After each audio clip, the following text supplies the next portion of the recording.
Hi, good morning. Hey, welcome to Research Quest Live. We're so excited to have you here.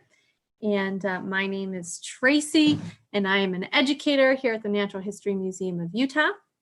And today we are doing our last investigation. We're wrapping up, and we will be meeting with Dr. Mitch Power at 11 a.m. So we've got a lot to work on today.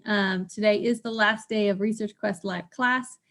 And so we are so thankful that you are here with us and that you've persevered this week and are going to be finishing up our investigation. All right, if you are joining us for the first time, welcome. We are so excited you're here. Like I just said, today is our last class, but I will still be helping you step by step through the investigation as we finish up. Research Quest Live is a program designed for middle school students. Anyone, of course, can participate. It's fun for all ages, but these classes are designed with middle schoolers in mind. And this whole program is really focused on building critical thinking skills. So I know we've been really working our brains hard this week. All right, classes, you know, is from 9:30 to 10:30. And then we will have a 30-minute break during study hall time. And during study hall, I am available for questions. And we will invite you all to come back at 11 a.m. We're going to have a 30-minute conversation with a special guest. Like I said, today we're meeting with Dr. Mitch. He is a scientist at the museum. He is a botanist. And so we're going to be able to talk to him in detail about the investigation that we've been working on. And so I'm really excited to speak with Mitch. All right, let's go ahead and get started. So let's review what we're going to be doing and review the website. So let me share my screen.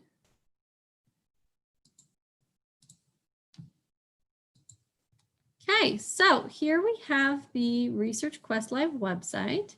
You can see I have the viewer.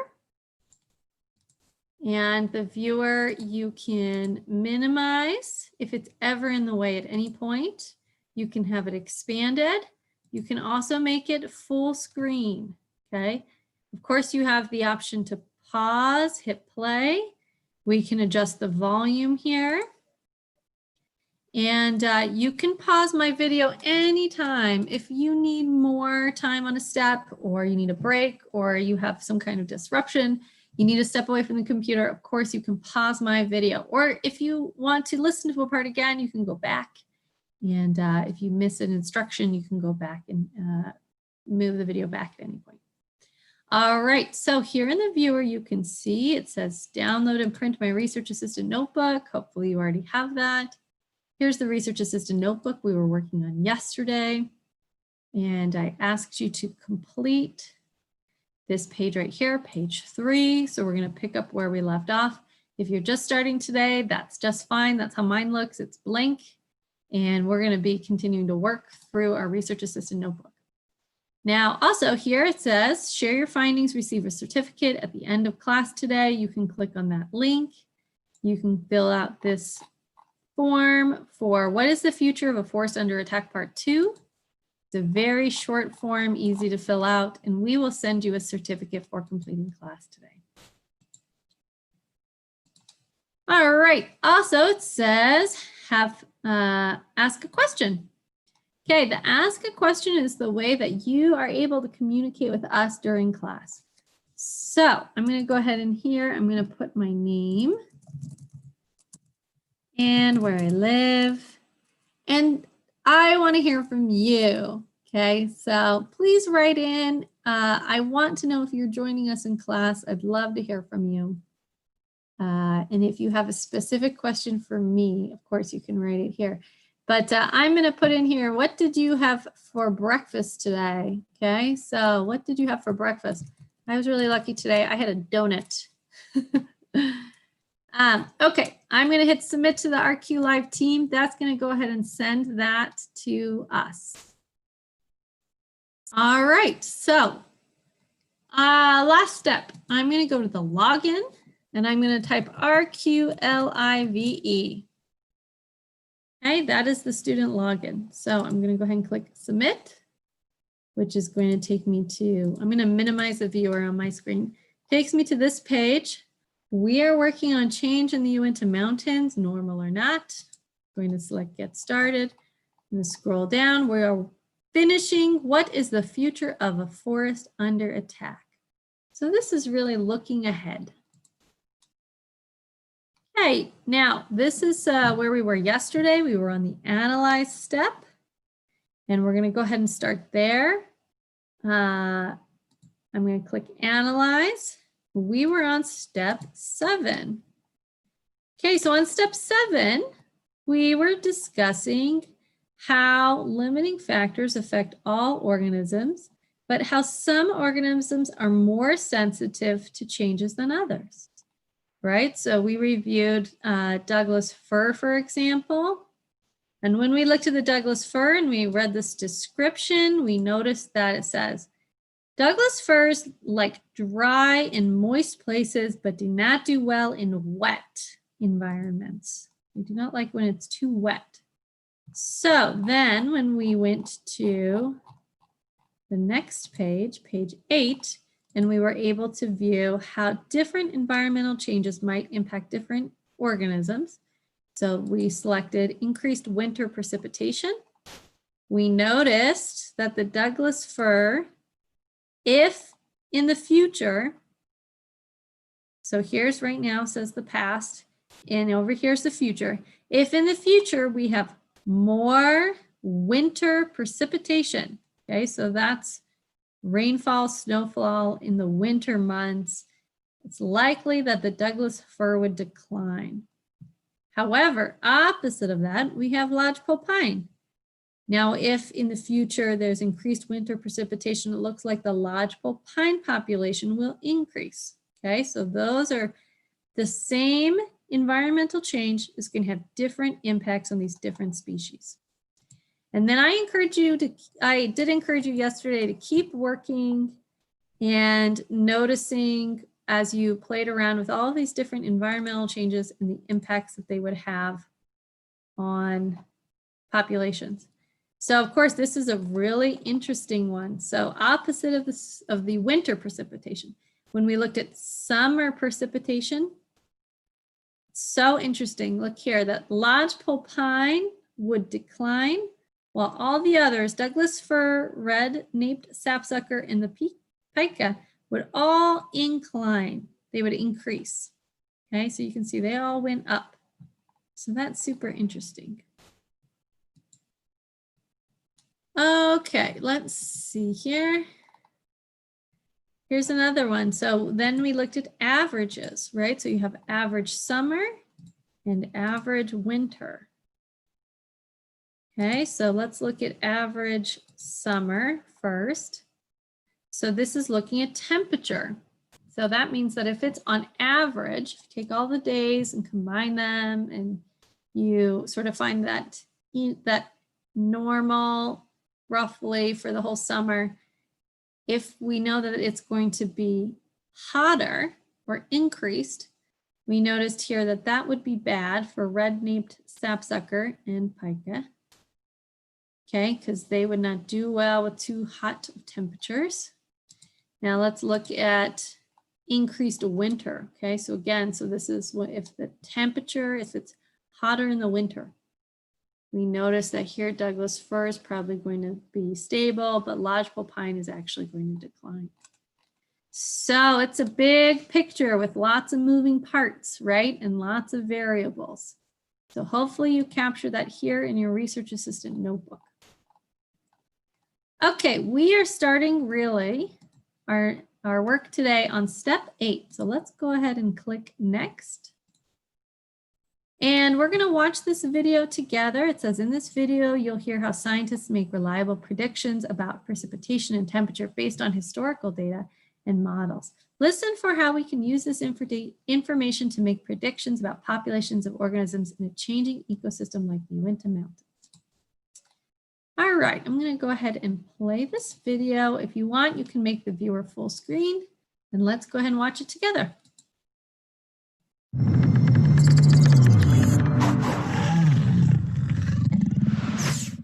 How did the populations change when you changed the temperature and precipitation? Did some numbers grow while others got smaller?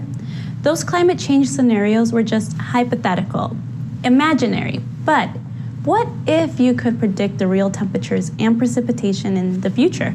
Then you could actually make reliable predictions about what will happen to plants and animals in this forest. As it turns out, we have reliable forecasts for long-term changes in precipitation and temperature here. Let's check in with Dr. Mitch for more details.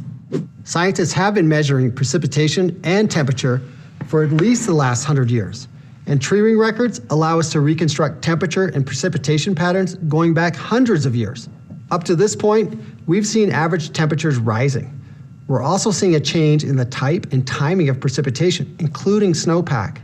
Can that data tell us something about the climate in the future? Based on past and current observations, climate scientists are confident that the trends of increasing temperatures and changes to our precipitation patterns will continue in the future.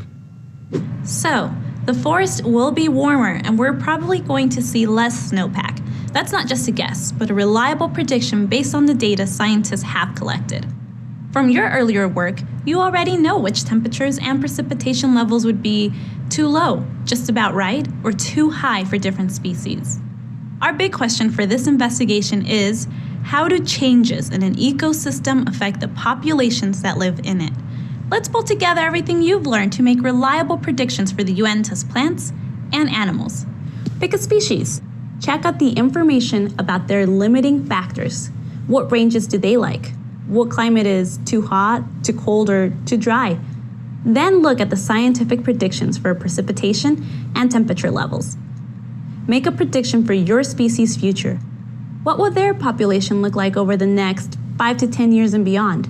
Then, in the next video, we'll see what Dr. Mitch thinks about the future of several populations in the Uintas, so you can compare your findings with his.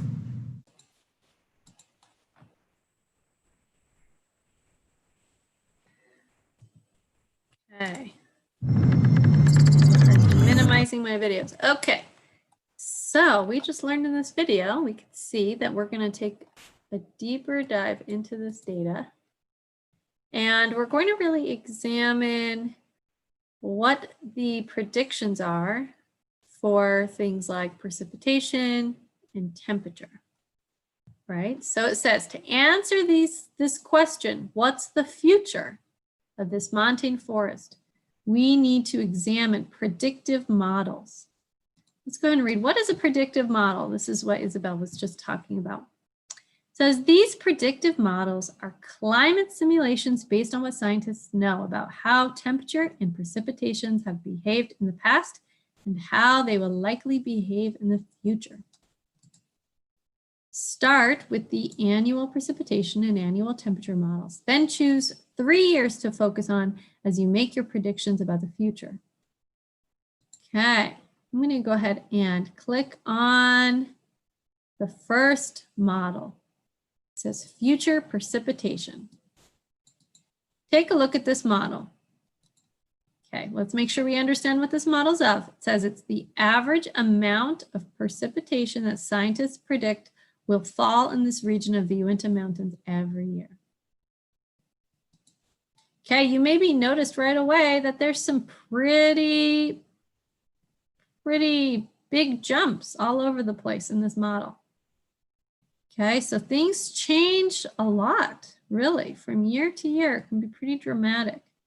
But what we see here is, when I'm looking at it, so here's a low point. It says 729. Okay, let's check out this low point, 725. So those are the lows of the lows. Now let's check out the highs of the highs. We have 829 and 824. Okay, so this is in, we can look at this data, and in the research assistant notebook, oh, I just want to double check. We're not writing any of this down, right?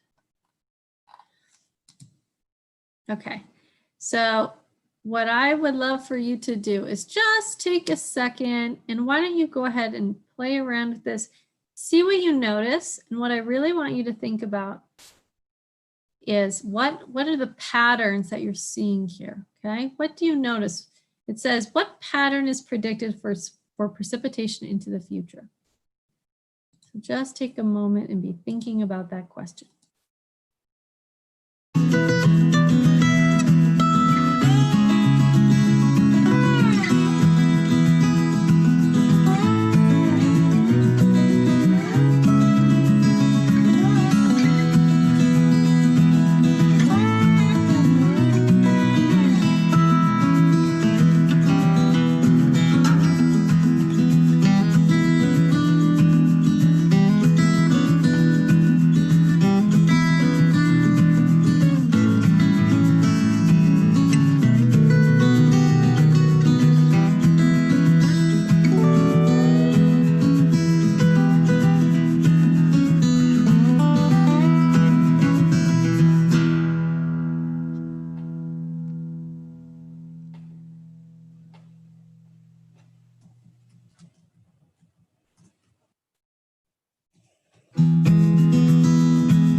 maybe you saw me on your screen over here.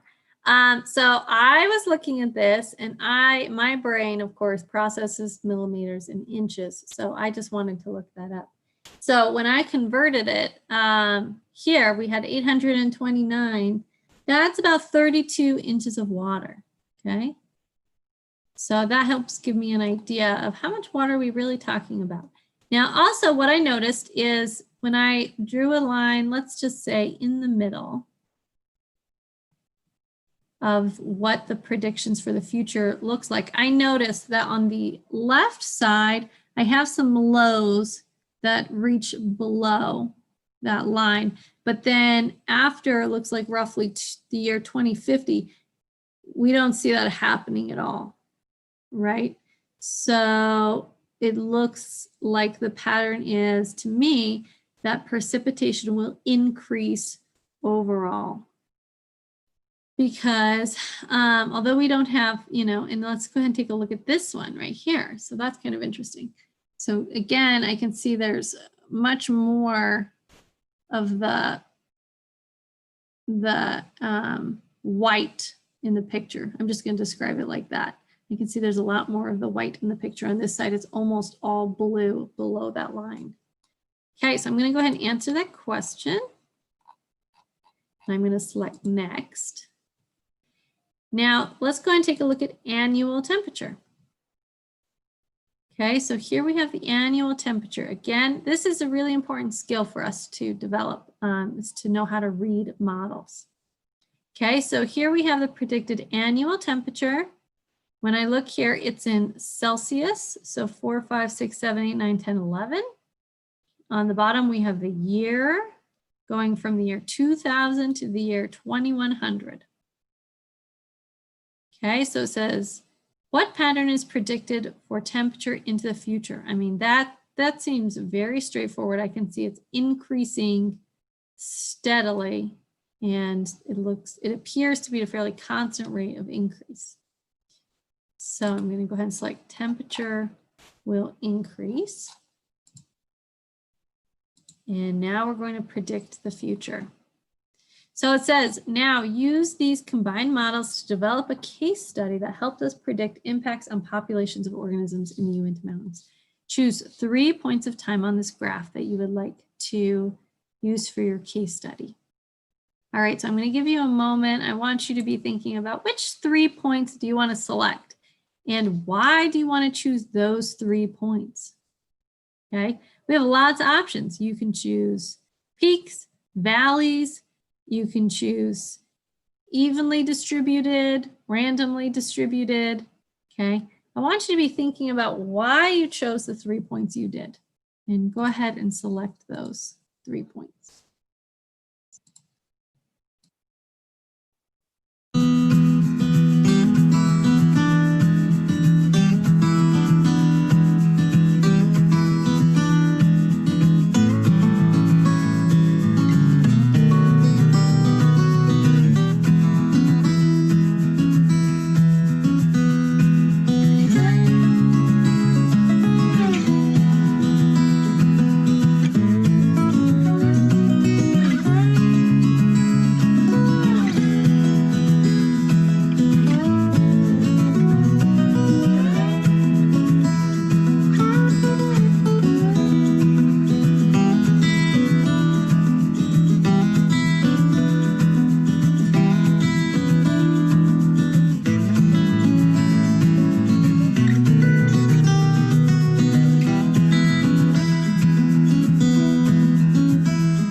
Okay, so I'm going to go ahead and select my 3 points. Now, I'm sort of interested in, nothing too extreme, sort of more information of in the middle. So I'm going to choose sort of an in the middle, not the highest, not the lowest.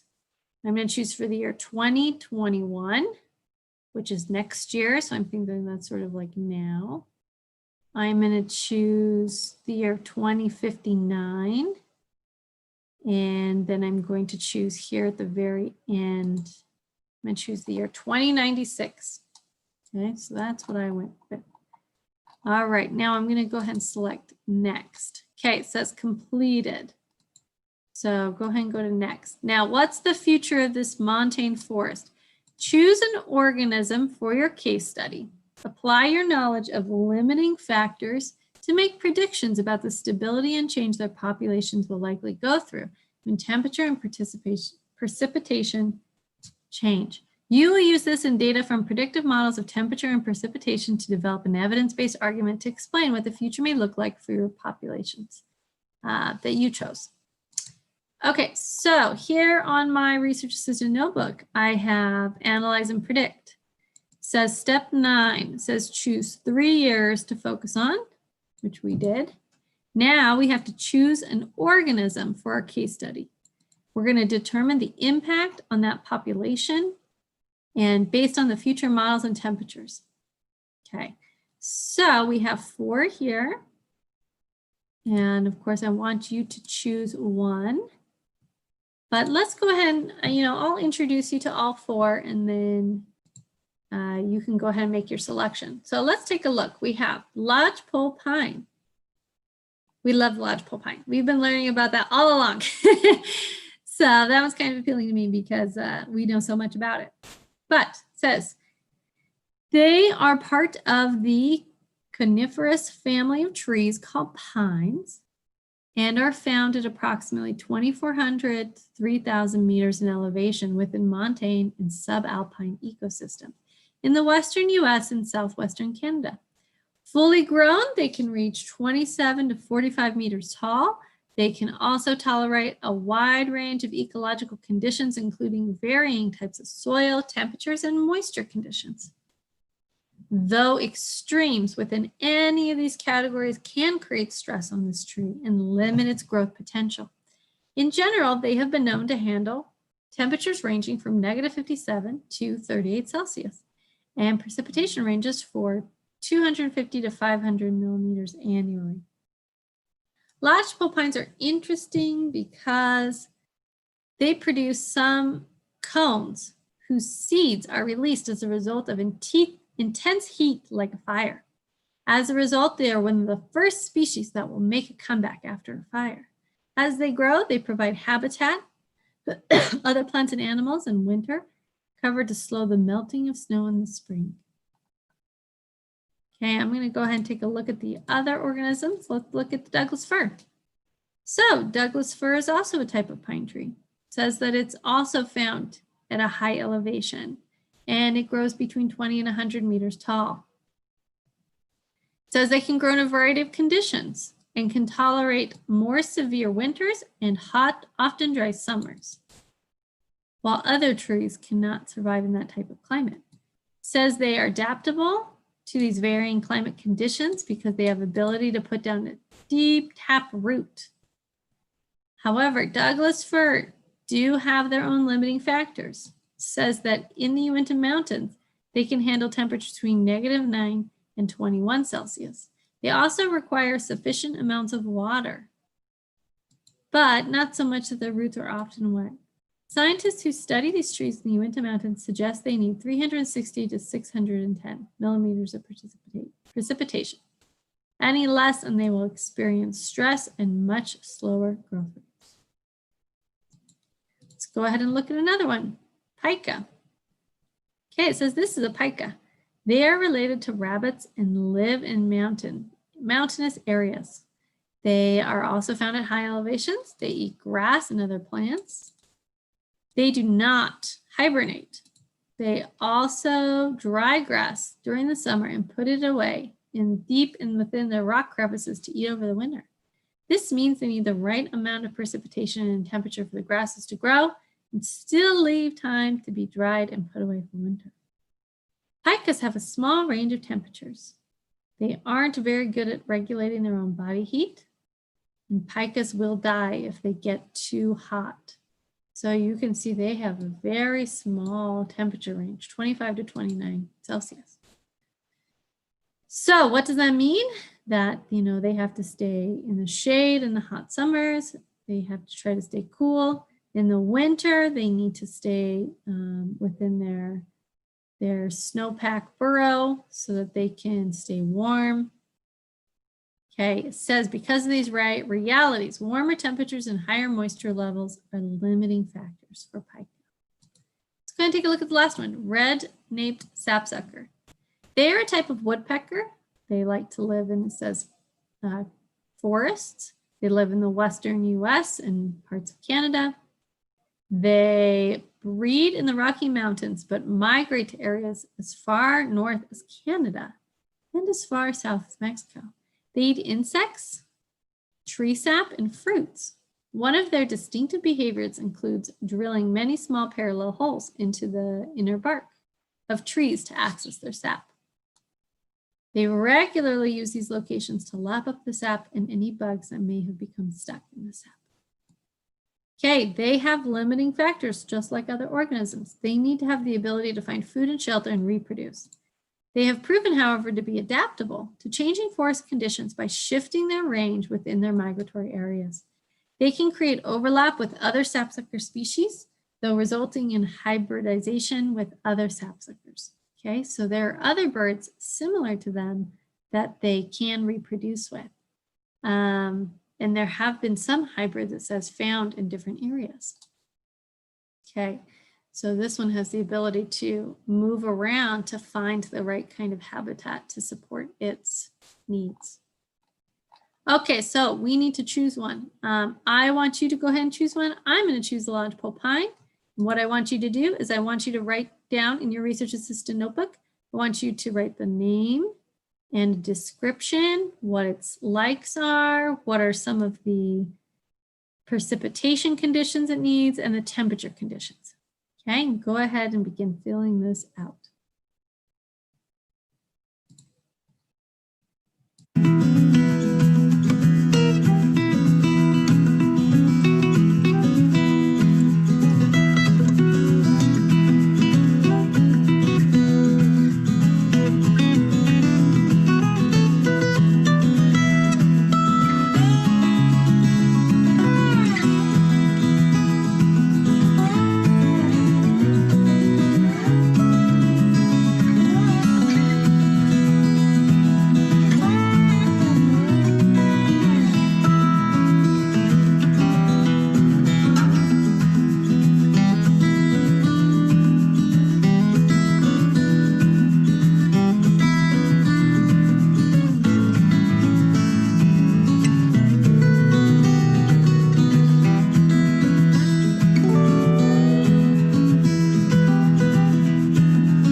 so let me go ahead and I have started to fill out my research assistant notebook. Again, I selected a Lodgepole Pine.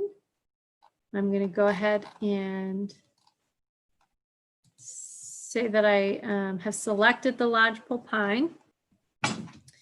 And here you will see I included some information on that first page, but now I want you to read on your own this page. Make sure you're also including information from this page.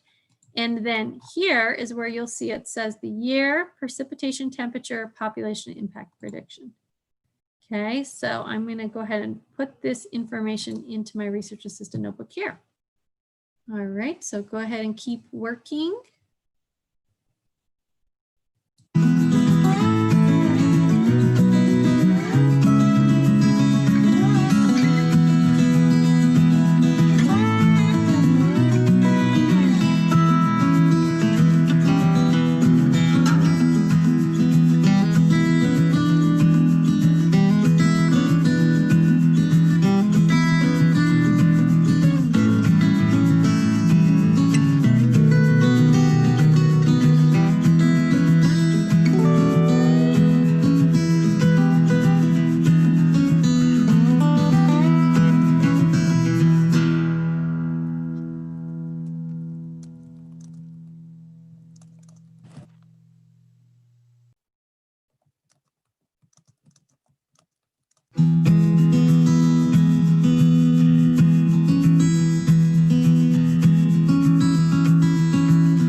Okay, so I'm just plugging away on my research assistant notebook. You can see here that I have entered in the data from that table with my 3 points, the 3 dates I was interested in taking a look at, and I have some predictions. Now there's a few questions here on this page that I would like you to go ahead and read through and answer. And then we will move on to the next step. So I'm going to turn the music back on, so give you a minute to really think about those questions.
I went ahead and I entered my response to those questions. I also decided to download it when I submitted it.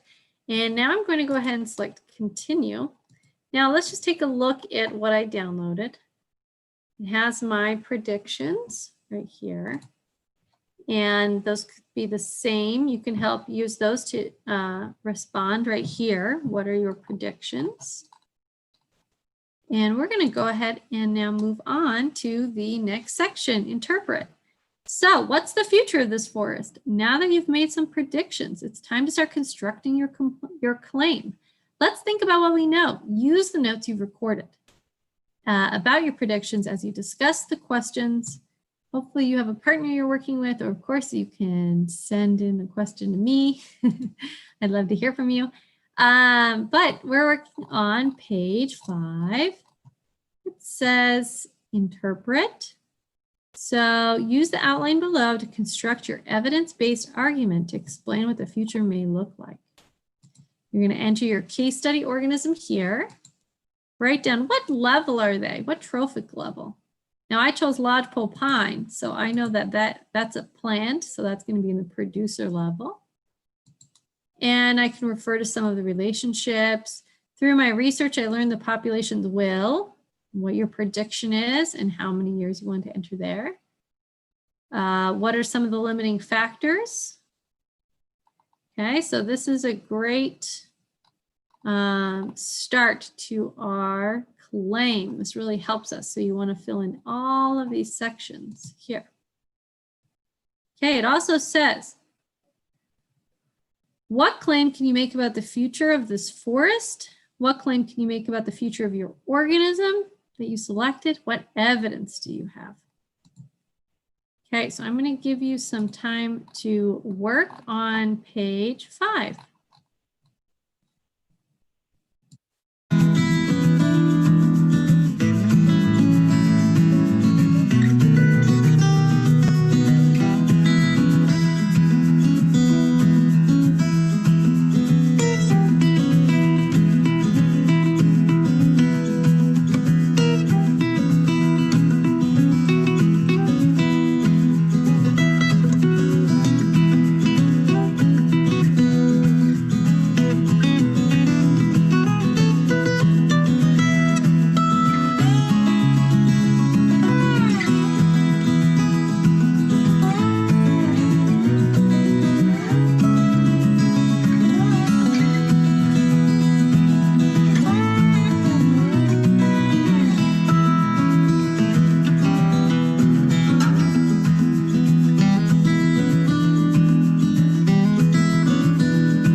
course, if you need more time, you can pause my video and keep working. I'm going to go ahead and right here take a moment. Let's pause and look at step 12. And because I know you're working on filling out your research assistant notebook for step 12. So let's just think about some of this big picture, some of these words we're using. Claim. So what is a claim? It says claim. Write a couple of sentences that answer these questions. What is the future of this forest for the range of times you chose? Based on that prediction, what is the future of the population of the organism you chose? That's the big idea. That's your claim. Okay, what do you mean by evidence? What's the evidence that supports your claim? Now it says hint, be specific about the scientific data that led you to your claim. Think about evidence from the models of precipitation and temperature in the future, your knowledge of resource needs and limiting factors for your chosen organism, and your knowledge of how change in an ecosystem can have ripple effects because of the ways that organisms are connected to each other. So we're bringing it all together. Now, reasoning. How does this evidence support your claim? That's your reasoning. So we're going to explain how each piece of evidence led us to our claim, how our knowledge of both limiting factors and the relationships between organisms, how we made sense of all of that, and if it was enough evidence, strong evidence, is there evidence that's missing, all of that kind of thinking about the quality of your evidence, and if your evidence could lead to multiple claims or not is part of the reasoning. Okay, so I'm just going to give you another minute or so. I've got mine filled out, but I'm just going to give you another minute to finish filling out your research assistant notebook, page 5.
Okay, I think that gave us a little bit of time to work. So I'm going to go ahead and select next.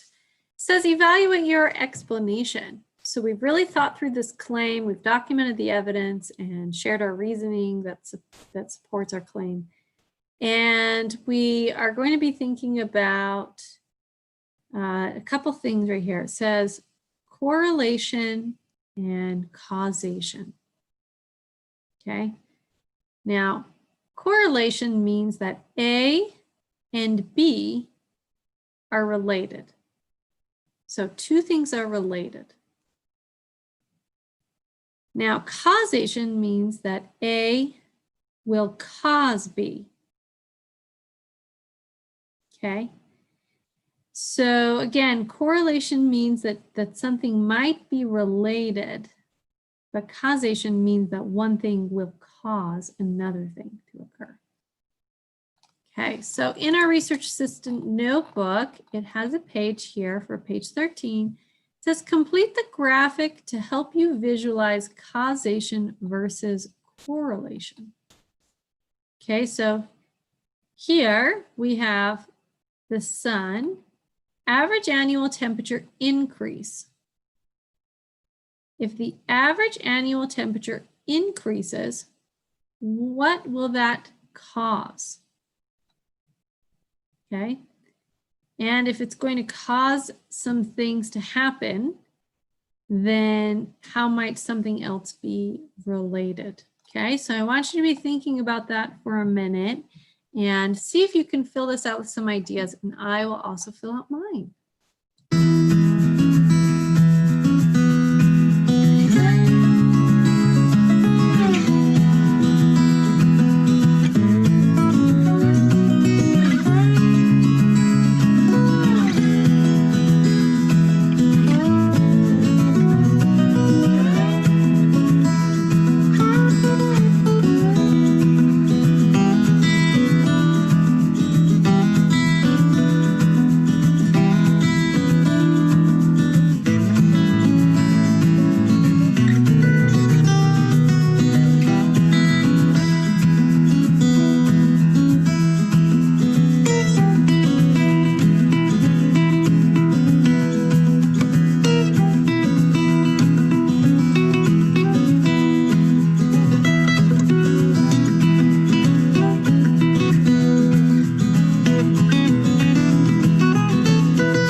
yeah, go ahead. I went ahead and I filled in this chart for me.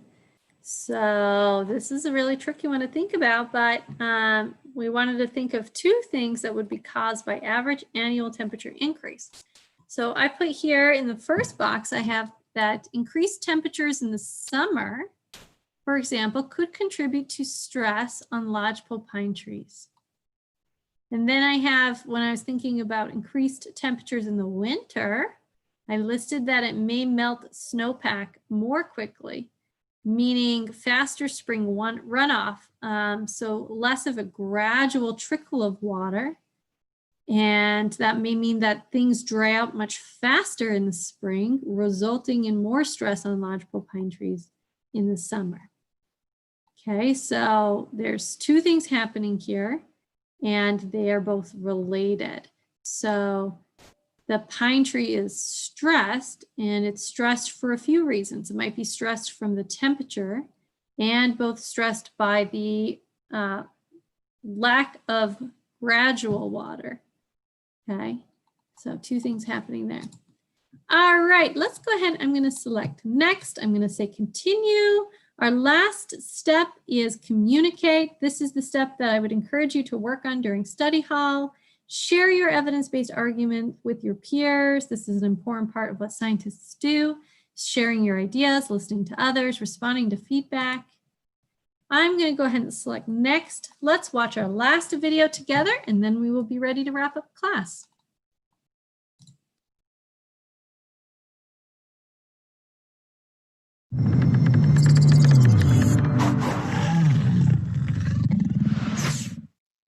So what's going to happen to the sapsucker in this forest system? What about the Piker, Douglas fir tree, and the lodgepole pines? You've made your predictions. What did Dr. Mitch and his fellow scientists think about these questions? Based on the data we've collected and our climate models, many of my colleagues and I think there's a high likelihood that the forest will see more sapsuckers, a similar or greater number of Douglas firs, and potentially fewer lodgepole pines and Piker. The Piker might even die off completely in this area. Why won't they survive?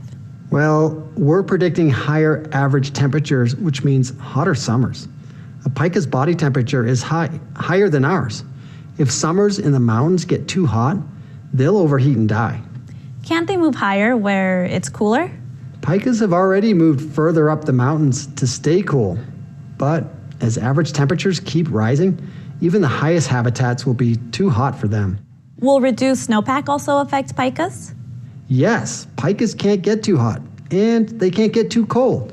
So in the winter, they live under a layer of snow. Even though the snow is cold, it acts like an insulator. It actually keeps the Pikers warmer than they would be if they were exposed to the coldest winter temperatures. But warmer winters in the future will mean less snow cover. That means more Pikers will be exposed and they may freeze. Scientists are already seeing some of these impacts in Piker habitats. Are lots of species going to die or leave the forest because of climate change? We don't expect many species to totally leave this forest, but we could see dramatic shifts in population sizes and more invasive species. We're already seeing non-native plants like knapweed, thistles, and Russian olive trees at low elevation.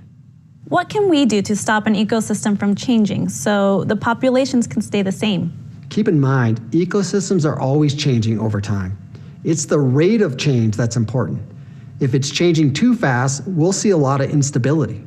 That can quickly affect the way that an ecosystem cleans our air and purifies our water. It could even affect the areas we use for things like fishing, hiking, hunting, and other recreation. When things change more slowly, it gives ecosystems and people time to adapt. So to slow the rate of change, communities sometimes implement interventions. For example, some national parks and nature preserves, they're planting more trees, and those trees might be better suited for the changing conditions. These species are expected to thrive as the climate changes, but because they can also fill an important role in their region, they may slow the shock of their ecosystems. What can students do? Students have a critical role. I encourage every student to keep learning about the forest and ecosystems. Join a local club, or organize a trip, or visit a nearby ecosystem. See what challenges those places face and post your observations on social media. Also, meet with your politicians and decision makers. Share your ideas about the future of our environment. They need to hear from you. What can change in an ecosystem? And how do those changes affect the populations that live there? In this investigation, you answered those questions. Take a moment to appreciate what you've accomplished. You examined biotic and abiotic factors, created and tested models, analyzed data, and formed reliable predictions about the future of entire populations of species. Those same critical thinking skills can help you take on questions that spark your interest about the environment or your community. Thank you for your work today. We'll see you on the next Research Quest. So long.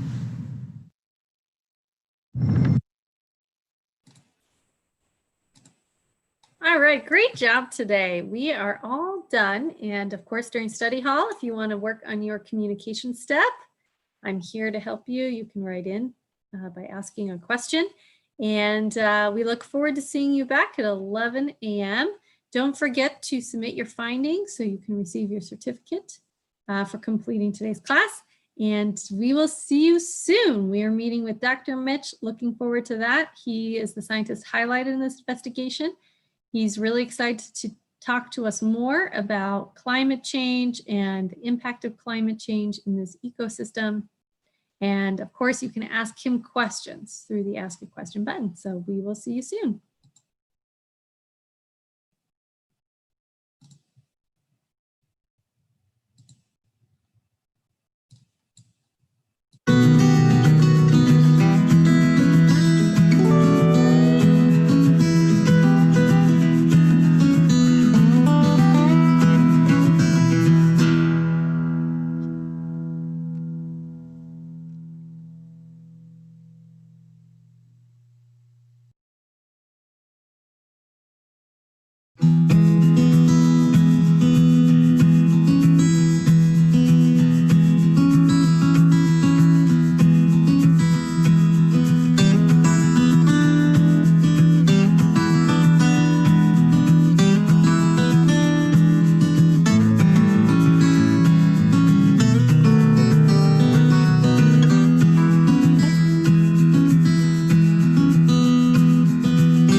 Hi, welcome to Research Quest Live. Hello, my friends and fellow scientists. My name is Tracy Collins, and I'm an educator at the Natural History Museum of Utah. And I'm here with Dr. Mitchell Power. So welcome, Mitch. Hi, everybody. Good to see you, Tracy. Okay, before we get started, I just wanted to add a couple things. If you're on our Research Quest Live website and you would like to ask a question, you can go ahead and press the Ask a Question button. So don't hesitate, really, we can take questions today. Also, if you're joining us on Facebook, you can ask your questions in the comment section, and we're going to get to as many questions as we can today. All right, so we should probably just jump in. Today in class, I know that we've been working on the last investigation, which is all about the future of the forest. And students have been making predictions, and they've been thinking about some of the models that they were looking at, like the annual average temperature over time and sort of the future of where annual average precipitation will be. So anyways, I know that you were saying that you had a photo that you were kind of thinking about sharing with us, and maybe that will help us get started. Sure. Yeah, so the hardest thing when we move into modeling in the future is that, predicting is a dangerous business, right? Because predictions can be wrong. But they do give us some guidelines of how systems might behave. So, I always like to remind students, take those models with a grain of salt, but use them to form ideas, right? One of the things that has come up in that fourth investigation is the fate of the lodgepole pine trees, right? And so we, been looking at lodgepole pine and what exactly does lodgepole pine need to survive? And we know what's kind of neat about lodgepole pine is that it's like a weed species. It's adapted to poor nutrient soils. It can grow in like sandy, disturbed areas. It doesn't need a lot of the fertility that a lot of other tree species do.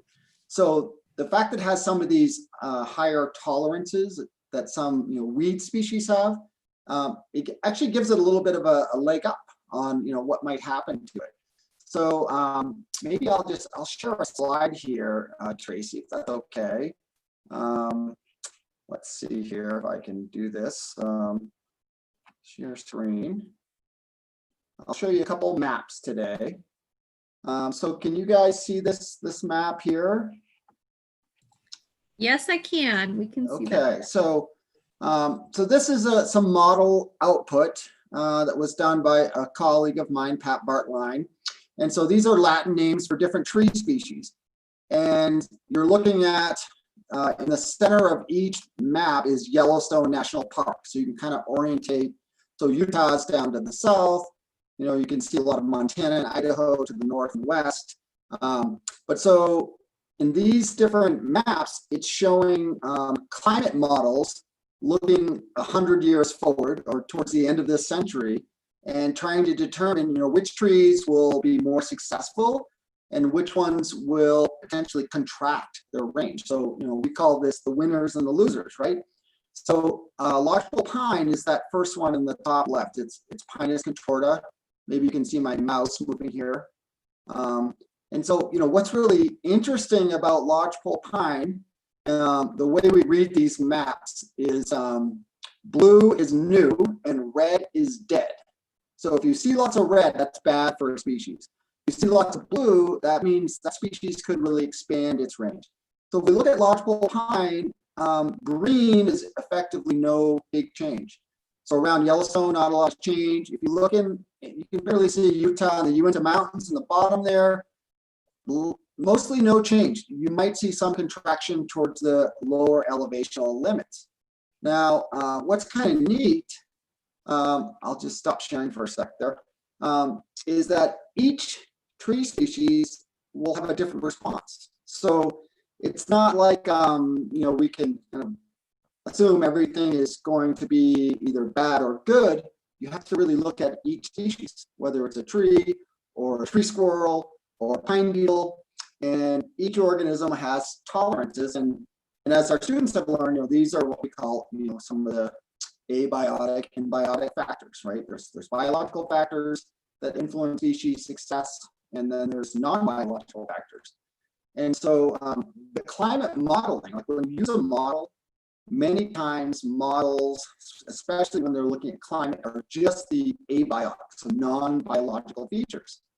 So it gives us an estimate of what might happen, but think about seed dispersal, or other species like Douglas fir or aspen that might compete with lodgepole pine. It doesn't give us a lot of the dynamic of competition and biotic relationships. It gives us a lot of abiotic. So kind of a long answer. Prediction is a dangerous game to get into about the future, but we can use models and we can look at the past and what we know about how a species behave in the past and kind of project those forward. And under future climate change, we know temperatures will increase. Moisture is really hard. Like myself, I'm not a modeler. I work with modelers, and modelers consistently are challenged by modeling moisture. So where's the rainfall going to come in larger amounts? Where's rainfall going to create droughts? And for any folks out there that have friends or family in California, I mean, you guys have seen droughts firsthand. And the latest news is that California may be moving into one of these 20-year droughts, and certain plants are really going to be challenged by that. So, so I guess if I could just kind of sum all that up, is take each species or each organism kind of at face value and look at the organism and what are the things that control each organism, and try to think about how changes in the future might affect that organism. That's kind of the best way to get a handle on who might be the winner and the losers as we move forward. So did I answer some of your question, Tracy? Yes, I think so. Yeah, no, that was great. I mean, I think that one of the things that, like you just said, it's a dangerous game. It's very challenging to make predictions. And one of the things that students really focus on are patterns, right? This idea of patterns and how there's some reliability within patterns.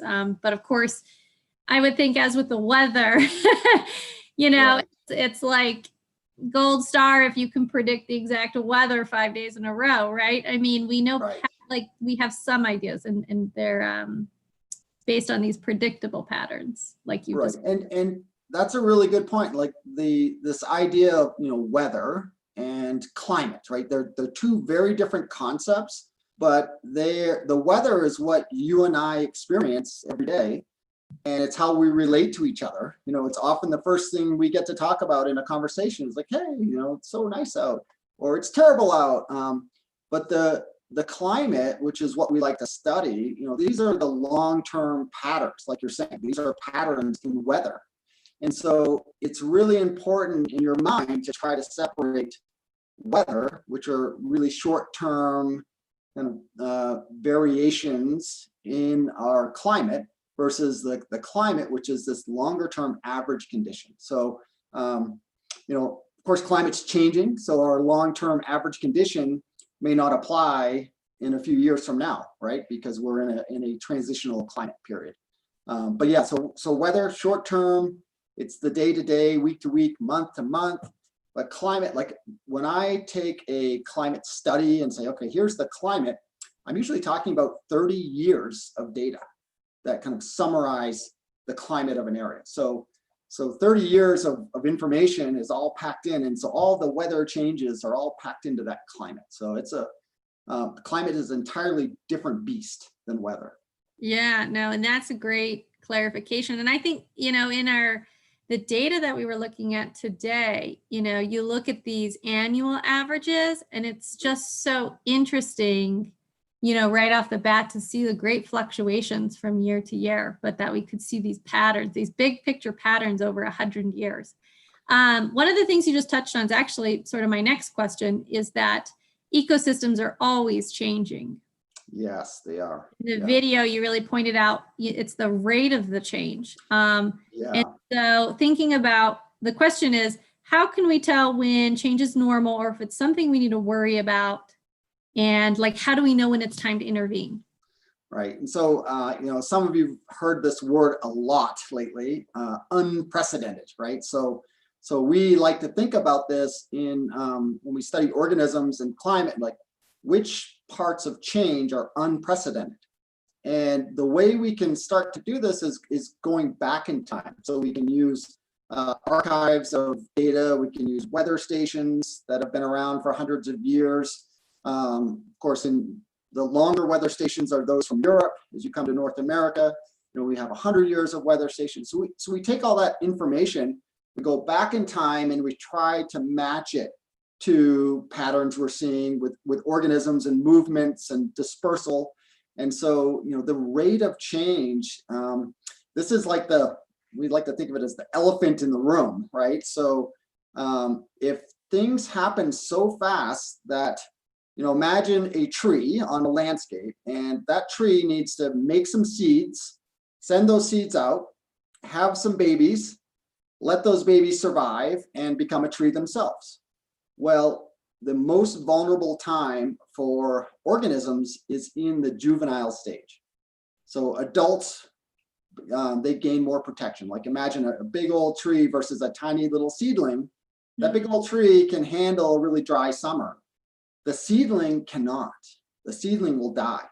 In fact, there's some evidence out there that for like pine and some of the pines out west, 10 or 12 days of dry soil and they die. So that means if you want to increase populations, you need to take care of the babies, right? The seedlings and the young. And when change is happening really quickly, one problem is can dispersal and reproduction. So can you get those seedlings out or get those juveniles out and secure their population, or is the change happening too quickly for them to survive? So there's those kinds of issues. We can also look back at fossil records. If you go all the way back to the ice ages. So when I talk ice ages, we're 20,000 years ago.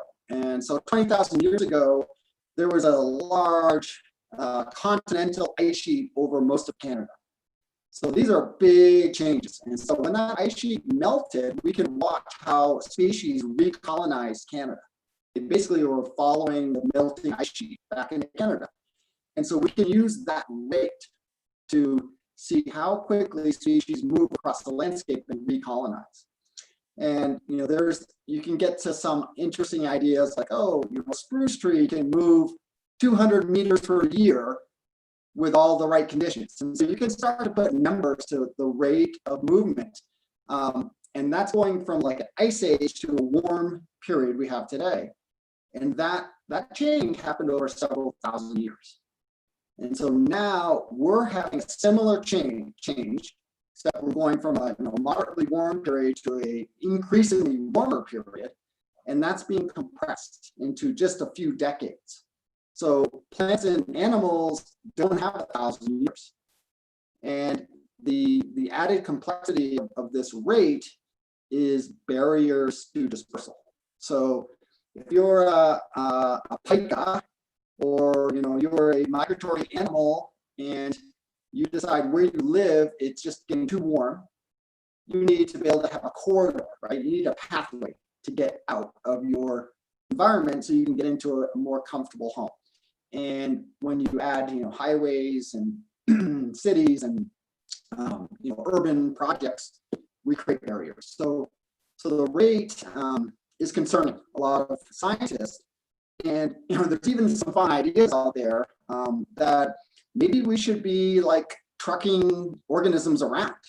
And since they can't get there fast enough, maybe we put certain species in trucks and move them there, transplant them, let them establish, because we know from some of the climate models that the future climate will be better in certain spaces.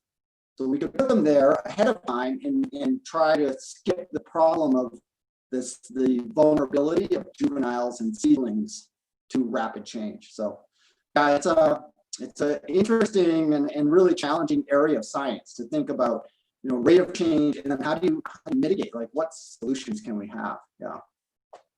Good questions. That answer you provided really ties in nicely, actually, with my next question about interventions, because a lot of people, I think, wonder, some interventions that have been done in the past maybe didn't play out the way that people thought they were going to play out. And so I'm wondering, what are your feelings about interventions? And then also you mentioned the seedlings of lodgepole pines. Are people currently doing anything to try to save those lodgepole pines? So that's kind of a two-part question. Yeah, okay. So intervention, it's a very active field, and it's not one that I do a lot of my own research in. And there's mixed feelings, I think, in the scientific community.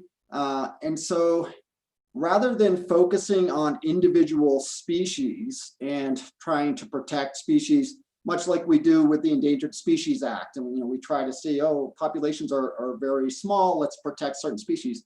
Rather than focusing there, what I'm seeing with intervention is focusing on ecosystem function. So, when I say function and we talk about lodgepole pine, for example, the function of lodgepole pine is that it's a tree that can colonize poor soils. It comes in often after a fire. It provides habitat for a whole host of species, for nesting birds and the grazers that live in the understory. It's a habitat, right? And so if you think about function, it's like, okay, if we lose a species, is there another species that has the same function? And so we may actually be better off, since we are losing species, to think about how do we protect function of ecosystems. And if they're functionally doing the same thing, like cleaning our air, they photosynthesize, they produce oxygen, they provide habitat. If they're doing all those functions, yet we're starting to lose species, maybe that the kind of band-aid we put on it is save the function and potentially lose some species in certain areas. Now, I'm not advocating for losing any species, of course, but I think a lot of the conservation efforts are try to think about function, and can we keep function of systems, and whether it's a tropical rainforest or a lodgepole pine forest in Utah, how do you keep the function? So, and yeah, then that sounds. Your second part of that was. You had mentioned planting lodgepole pine seedlings. Right. If that's, I guess, an intervention that people are currently working on, or if there's something else being done to save lodgepole. Yeah, I haven't seen or heard much about lodgepole pine, and I think a bit is because it's so prolific. It does quite a good job on itself, planting, and with the increase in wildfires that we've seen in the last couple of decades, there's been lots of opportunity for lodgepole pine recruitment. So we have more lodgepole pine success. There is, with other species, I've heard some discussions like the western larch tree, which we don't have much in Utah, but it's really common in western Montana. It's an amazing tree because it's like the pine trees, we call it a conifer or gymnosperm, but it loses its needles, which is unusual. But the western larch tree, there's talk about taking that tree and moving it around the west into areas where the future will be a better growing condition for it. So there are some ideas about, maybe moving certain trees that could potentially have a range contraction. So they diminish their population numbers. Let's push those into areas where they could then expand their range. And there's too great of a distance to get them there naturally. So those kinds of interventions I've heard about. I think, lodgepole pine, I called it a weed species. It's a tough tree, and I think it's going to be okay. I don't have a lot of concern for lodgepole pine, at least at this point. Yeah. So great. Well, so we have about 10 minutes left, and I'm really enjoying this conversation. I think we could jump into a little bit more of your research and work. Sure. And I have a question here about what are some of the scientific processes that you use to understand the past? Yeah. So, the the approach that I like to take is, we try to find the best evidence to answer the questions that we have. So where do we get evidence? And my interest is, how do forests and vegetation communities change over time? So we have to get evidence, right? And so the evidence for changes in forest are plant fossils. So we have to uncover plant fossils, and then we start to build a timeline. So we use some radiocarbon dating techniques, so we can date old plant samples through the amount of carbon decay in their cells. And so we create a timeline. We look for these fossils. A lot of my work, we study pollen. So we're actually studying microscopic plant fossils of the pollen plants produce. And we then kind of create, it's like a story. Sometimes I tell people it's like CSI, because we have no idea going in what we might find.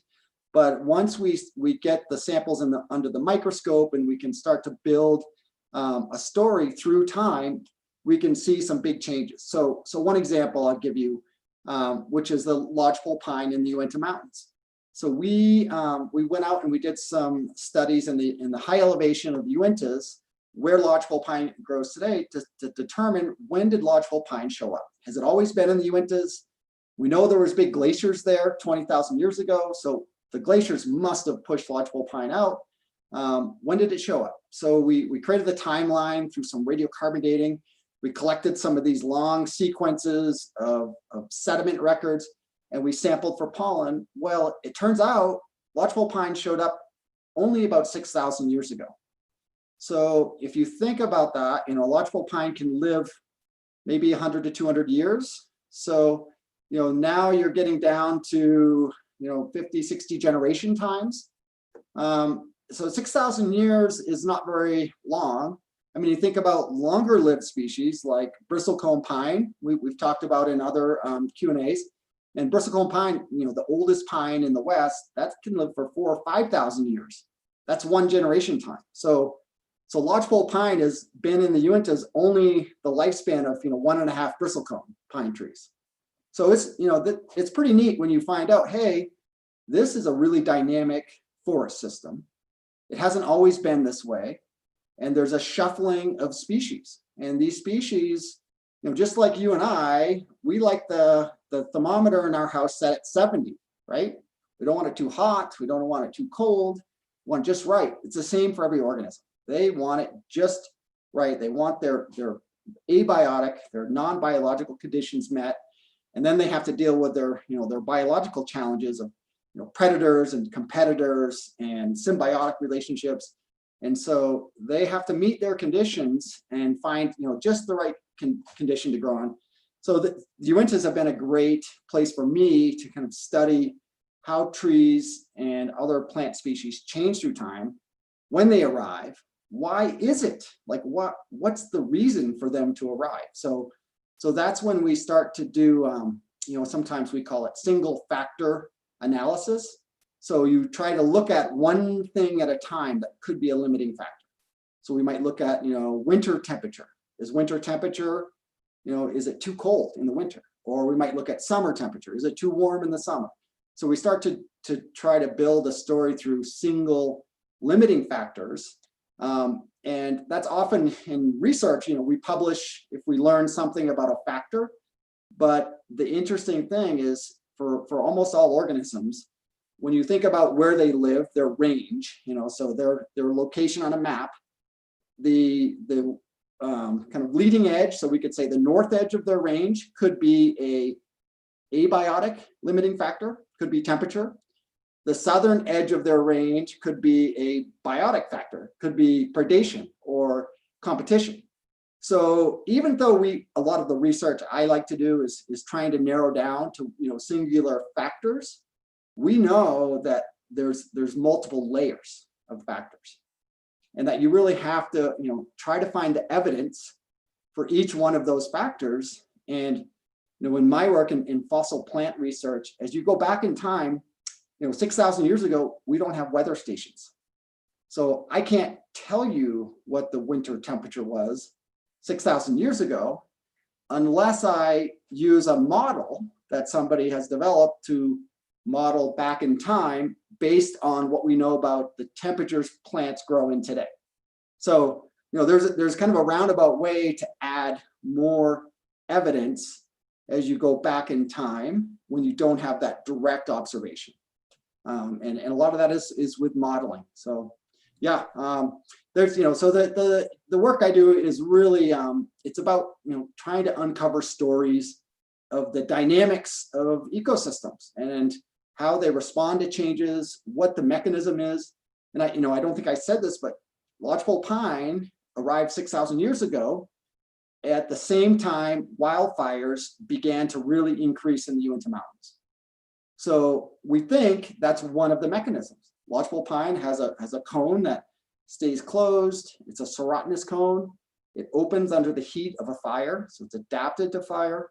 And as fire increased, Lodgepole Pine arrives. So we have at least one reason. We don't have all of the explanations, but so really, the task of any scientist is, find the pieces of evidence and build an argument that supports the evidence, and then throw it out there to the community and say, hey, can anybody else reproduce this? Can you guys find a similar story if you did this yourselves in another location or even the same location? So it's it's evidence and it's replication. And I get really concerned when we find amazing results and then we can't replicate the results. That's a challenge because you don't know how strong that evidence is. So no, I feel like everything you shared is just so incredibly helpful, and often students are, we know they're presented with a sound bite of science that's just like there is a fact, and it's so helpful to just hear all of this sort of big picture that you are sharing and the reasoning and community input. We are almost out of time. I have one more, hopefully quick question. It was so interesting to hear about the data analysis sort of portion you were just talking about.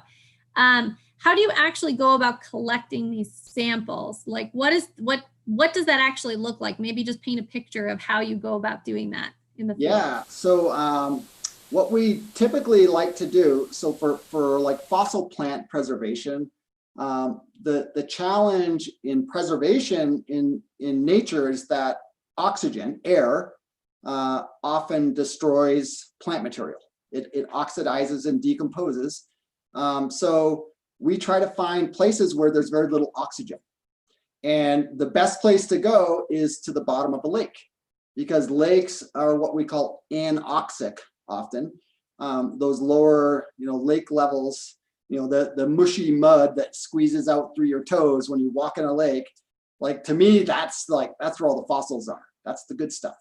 And so what we find when we go out there is we have to figure out how deep is the lake. How do we get out to the middle of the lake? So we will often want to go to the center of the lake. We want to collect a sample from the deepest part of the lake. So then how do we reach the bottom of the lake? So we connect, rods, and we have I like the example where you have a milkshake and you put your straw in the milkshake and you put your thumb on the straw and you pull it out and your milkshake sample stays in the straw.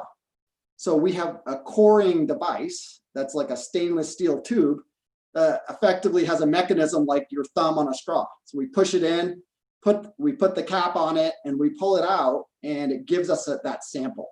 And that sample is rich with fossils. We find twigs and needles and seeds and pollen and occasionally some bug parts. So there's so much to learn, when we start to look at these on the microscope. So yeah, it's really like getting out on these lakes. It's often, I'm with grad students and undergraduates and volunteers, and they do most of the heavy lifting, and I take notes. So that's kind of how we go about it. And then most of the serious research happens back in the lab. As we get things on the microscope and start to explore the world of fossil plants. Excellent. Well, thank you so much. And that pretty much wraps up our Q&A for today. Of course, I want to thank Mitch and also all of our friends and scientists and everyone who has joined us along the way while we've been doing Research Quest Live. We continue to value feedback from our audience, and we're going to continue to make improvements and be thinking about this program in future iterations. So today really wraps up 3 months of Research Quest Live classes and Q&As. And if you're interested in continuing the learning or want to catch up with anything you've missed, of course, you can find all of those resources on the museum's website, the Natural History Museum of Utah, as well as on our Research Quest pages. You can also check out our summer offerings. We are rolling out a bunch of new stuff this summer. It's gonna be really fun. It's called Summer at Home, powered by NHMU. And thanks again, Mitch. And thank you. Yeah, please tell everyone to come visit when we reopen. I'd love to meet some of our viewers in person and have conversations. And it's much more dynamic to have a conversation with someone than to talk to a screen. So let's get those folks to come visit us when we open up again. So true. Excellent. All right. Well, everyone, have a wonderful weekend and enjoy whatever weather you are experiencing right now, right? All right. Bye. Bye-bye.